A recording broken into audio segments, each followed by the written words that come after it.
Donc bonjour, dans la continuité de la déclaration du patron de Danone, je précise qu'il déclare qu'il prend sur ses fonds propres 250 millions d'euros du groupe Danone pour venir en aide à la filière propre à Danone. Je le remercie. Ça démontre une fois de plus que l'agroalimentaire, les transformateurs ont gagné leur vie. Tant mieux. Il suffit maintenant de répartir la valeur ajoutée. Il serait bien inspiré de passer le message à ses collègues de l'agroalimentaire, notamment coopératif, qui, eux, font appel au secours de l'État, l'État-providence, pour leur venir en aide, car la différence qu'il y a entre des entreprises privées, notamment comme Danone, ou Lactalis, ou Bell, c'est que nos coopératives ont fait, comme l'a déclaré Emmanuel Macron dans le discours de Rungis, des mauvais choix stratégiques. Et donc ils ont été sur les marchés à l'exportation, au Moyen-Orient et à travers le monde, en Asie, partout, en Afrique, et ils ont exporté des produits, notamment laitiers, parce que là on parle du lait, mais c'est pareil pour le reste. Ils ont été sur des marchés non valorisants.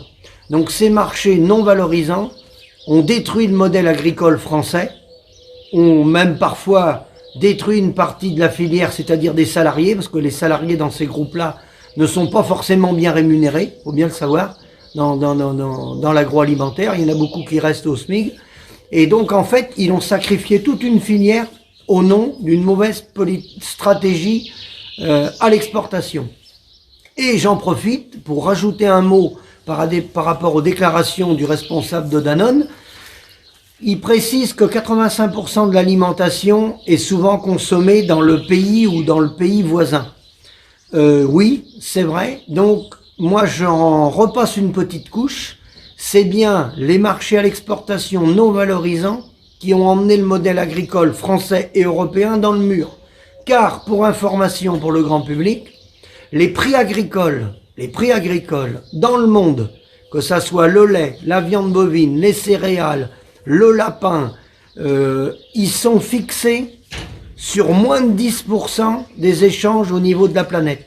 C'est-à-dire qu'en lait, c'est 6-7% des échanges qui sont faits au niveau de la planète qui servent de prix de référence. Donc ce modèle-là, il a été validé par des gens à l'Europe, par des responsables franco-français et par les syndicats. C'est pas tombé par hasard, il a été validé par les gens qui nous gouvernent depuis 40 ans. Donc demain, on va passer à demain, après ce confinement. Là, il faut serrer les coudes pour passer cette crise-là. Merci aux salariés, à tous ceux qui participent. Demain, il faudra reconstruire autre chose avec les citoyens. Et c'est pas les gens qui nous ont mis dans cette situation-là, qui profitent du système, qui s'enrichissent du système. Ne leur faites pas confiance, c'est pas eux qui changeront le système. Ils sont trop bien au chaud, ils sont trop bien rémunérés, ils se sont fait des rentes de situation. Demain, il faudra recréer autre chose avec les citoyens et avec de nouveaux personnages.